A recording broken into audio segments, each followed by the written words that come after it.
Friends எல்லாருக்கும் வணக்கம். இன்றைக்கி நம்ம சேனலில் ஒரு கோழி குருமா தான் பண்ண போகிறோம். அதுக்கு முன்னாடி ரொம்ப நாளுக்கு அப்புறம் உங்களெல்லாம் குக்கிங் வீடியோவில் பார்க்குறேன். ரொம்ப சந்தோஷம். வாங்க வீடியோக்குள்ளே போகலாம். ஸ்டவ் ஆன் பண்ணிவிட்டு ஒரு கடாய் வச்சுட்டேன். கடாய் நல்லா ஹீட் ஆகட்டும். அதில் 2 ஸ்பூன் அளவுக்கு எண்ணெய் சேர்த்துக்கிறேன்.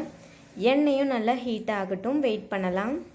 எண்ணெய் நல்லா காஞ்சதும் நம்ம பட்டை வகையெல்லாம் சேர்த்துடலாம். பட்டை, கிராம்பு, ஏலக்காய், கல்பாசி எல்லாம் சேர்த்துட்டேன். சோம்பு 1/2 ஸ்பூன். இப்போது அதெல்லாம் நல்லா பொரிஞ்சதுக்கப்புறமா 2 பச்சை மிளகாய் கீறி வச்சுருக்கேன், அந்த மிளகாயை சேர்த்துக்கிறேன். 2 பெரிய வெங்காயம் பொடியாக கட் பண்ணி வச்சுருக்கேன், அந்த வெங்காயமும் சேர்த்துட்டு நல்லா வதக்கி விட்டுக்கலாம்.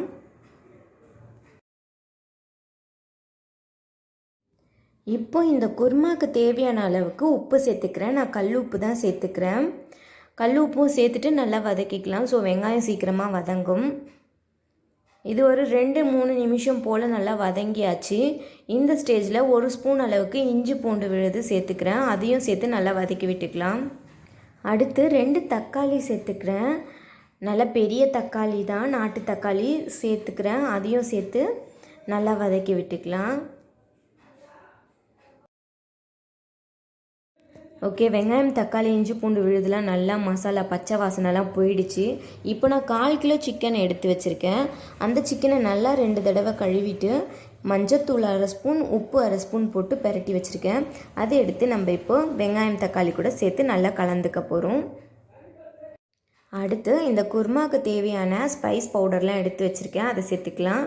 சில்லி பவுடர், தனியா பவுடர், கரம் மசாலா, மிளகுத்தூள், சீரகத்தூள், இந்த பவுடர் தான் எடுத்து வச்சுருக்கேன்.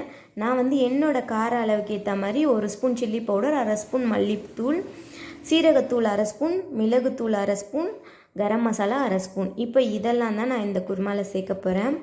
வாங்க இப்போ இதை அப்படியே எடுத்து நம்ம குருமாவில் சேர்த்து நல்லா கலந்து விட்டுக்கலாம். உங்களோட கார அளவுக்கு எப்படி தேவையோ அதுக்கேற்ற மாதிரி நீங்கள் சில்லி தூள் கூடுறது குறைக்கிறது அதுக்கேற்ற மாதிரி சேர்த்துக்கோங்க. அடுத்து நம்ம குருமாவுக்கு தேங்காய் அரைச்சிக்க போகிறோம். ஒரு 10 முந்திரி பருப்பு எடுத்து தண்ணியில் ஊற வச்சுருக்கேன்.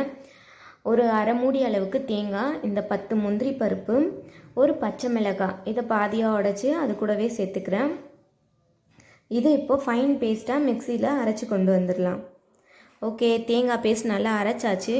இப்போ நான் இதில் 1 டம்ளர் அளவுக்கு தண்ணி விட்டு நல்லா கலந்து குருமாவில் எடுத்து சேர்த்துக்க போகிறேன். தேங்காய் அரைச்ச விழுதில் 1 டம்ளர் அளவுக்கு தண்ணி சேர்த்துருக்கேன். அடுத்தது குழம்புக்கு 1.5 டம்ளர் அளவுக்கு எக்ஸ்ட்ரா, ஸோ 2.5 டம்ளர் அளவுக்கு தண்ணி சேர்த்துருக்கேன். இப்போ இதை ஒரு தட்டு போட்டு மூடி வச்சிடலாம். குழம்பு நல்லா கொதிக்கட்டும், அப்புறம் பார்க்கலாம். ஓகே, ஒரு 10 நிமிஷம் போல் ஆச்சு. குழம்பு நல்லா கொதிச்சிருச்சு. இப்போ தட்டு ஓப்பன் பண்ணி பார்த்தா இந்த மாதிரி இருக்குது. சரியான நான் இன்றைக்கி இதை சப்பாத்திக்கு சைட் டிஷ்ஷாக தான் வச்சு சாப்பிட போகிறேன். இது இட்லி, இடியாப்பம், தோசை எல்லாத்துக்கும் சூப்பராக இருக்கும். கண்டிப்பாக இந்த கோழி குருமா நீங்களும் ட்ரை பண்ணி பாருங்கள். எப்படி இருந்ததுன்னு கமெண்ட் பண்ணுங்கள். இவ்வளோ நேரம் என்னோடய வீடியோ பார்த்ததுக்கு ரொம்ப நன்றி. நம்ம சேனல் பிடிச்சிருந்தா சேனலை மறக்காமல் சப்ஸ்கிரைப் பண்ணிவிடுங்க. அடுத்த ஒரு வீடியோவில் சந்திப்போம். பாய்.